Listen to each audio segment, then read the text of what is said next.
salaamaaleykum sama gars yi mbaa yow ngeen ci jàmm mbarikalla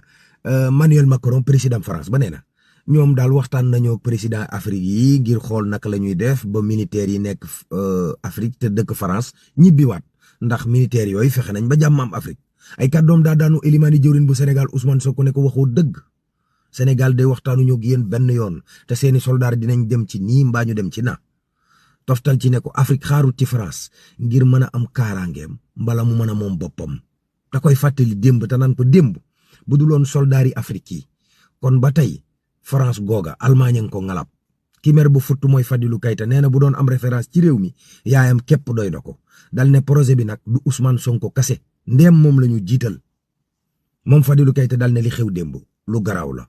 Mamadou Ibra Kane bu sedeb si kuréelu taskatu xibaar yi ñoom ñoo mere Aliou Sall ministre bi ñu dénk wàllu googa dal ne li mu def dafay wane ne xamul dara ci yoon nomination générale yooya ñoom d'accorduñ ci te daan xeex ak moom